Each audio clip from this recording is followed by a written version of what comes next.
अग्र पूजा। प्रथम सर्ग तुम्हारा है पूर्वाभास।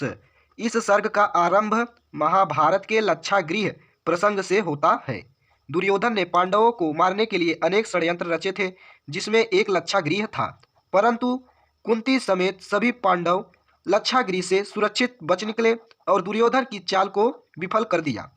पांडवों ने वेश बदलकर द्रौपदी के स्वयंवर मंडप में पहुंचे और अर्जुन से आसानी से मत्स्यवेद करके स्वयंवर की शर्त पूर्ण की। कुंती की इच्छा और व्यास के अनुमोदन से द्रौपदी का विवाह पांचों भाइयों से कर दिया गया। ये तुम्हारा प्रथम सर्ग हो गया। अब दूसरा सर्ग तुम्हारा क्या कहता है कि सभारंभ, जिसका नाम है सभारंभिक कह के पूछ लिया जाएगा, या दूसरा सर्ग अग्र पूजा का दूसरा सर्ग। तो इस सर्ग में श्री कृष्ण को साथ लेकर पांडवों के खांडव वन पहुंचने से होता है। वह वन विकराल वन था। विकराल मतलब घना था। श्री कृष्ण ने विश्वकर्मा से उस वन प्रदेश में पांडवों के लिए इंद्रपुरी जैसे भव्य नगर का निर्माण कराया और इस क्षेत्र का नाम इंद्रप्रस्थ रखा। हस्तिनापुर से आए हुए सभी नागरिक एवं व्यापारी वहां बस गए थे। युधिष्ठिर की भली भांति प्रतिष्ठित करने के बाद व्यास और कृष्ण इंद्रप्रस्थ से चले गए। ये तुम्हारा दूसरा सर्ग हो गया। अब तीसरा सर्ग चलिए क्या कहता है।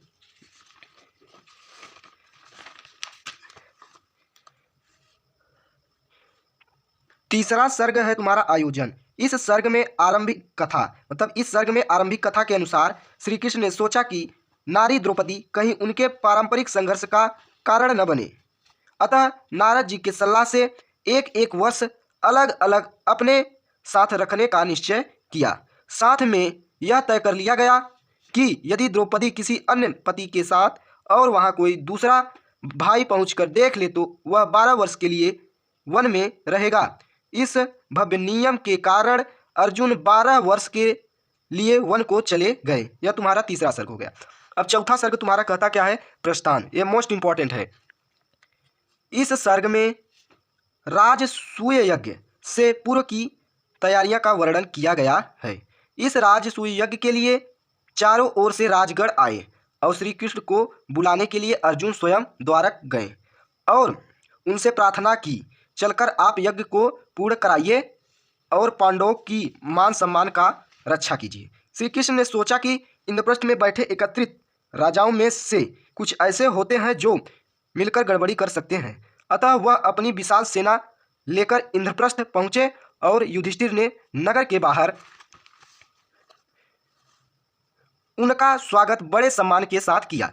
श्री कृष्ण की प्रभाव और समारोह को देखकर रुक्मजी और शिशुपाल की ईर्ष्या से तिलमिला उठे। इतना हो गया तुम्हारा चौथा सर्ग। पंचम सर्ग वेरी वेरी मोस्ट इंपॉर्टेंट है, जिसे हम कहते हैं अग्र पूजा। ये कैसे पूछेगा कि अग्र पूजा सर्ग लिखिए। पंचम सर्ग में क्या कहा जाता है, इस सर्ग में राजसूय यज्ञ से पहले राजाओं ने अपना स्थान ग्रहण कर लिया। युधिष्ठिर ने यज्ञ की सुचारू व्यवस्था के लिए पहले से ही काम बांट दिए थे। इतना हो गया। तब श्री कृष्ण ने ब्राह्मणों का चरण धोने का कार्य अपने ऊपर ले लिया। जब भीष्म गंभीर वाणी में सभासदों से पूछा कि इस अग्र पूजा का अधिकारी कौन है, सहदेव ने तुरंत कहा कि यहाँ श्री कृष्ण ही परम पूज्य और प्रथम पूज्य है। भीष्म ने सहदेव का समर्थन किया। सभी लोगों ने उनका एक साथ अनुमोदन किया। केवल शिशुपाल श्री कृष्ण के चरित्र पर दोषारोपण करते हुए इस बात का विरोध किया और श्री कृष्ण के प्रति नाना प्रकार के अशब्द कहने लगे। श्री कृष्ण ने उसे सावधान किया, फिर भी शिशुपाल न माना और उनकी कटु निंदा करता रहा। अनंतः श्री कृष्ण ने सुदर्शन चक्र से उसका सिर काट दिया। ये तुम्हारा पांचवा सर्ग आ गया। अब छठवां सर्ग में आता है तुम्हारा उपसंहार। उपसंहार होता है। उपसंहार, यहाँ पर बिंदी नहीं, उपसंहार छठवां सर्ग में। थोड़ा सटा सटा के लिख दिए, पहले से लिखे थे। अब इसमें कहता क्या है, इसमें कहता है कि उपसंहार में उल्लिखित शिशुपाल और कृष्ण के विवाद का यज्ञ पर कोई प्रभाव नहीं पड़ा। ये छठवां सर्ग। इतना होगा। फिर यज्ञ निवर्धन चलता रहा, यहाँ पर ता रहेगा, चलता रहा। व्यास, धौम्य आदि 16 तत्वज्ञानी ऋषियों ने यज्ञ कार्य संपन्न किया। युधिष्ठिर ने उन्हें दान दक्षिणा देकर उनका यथोचित सत्कार किया। उसके बाद में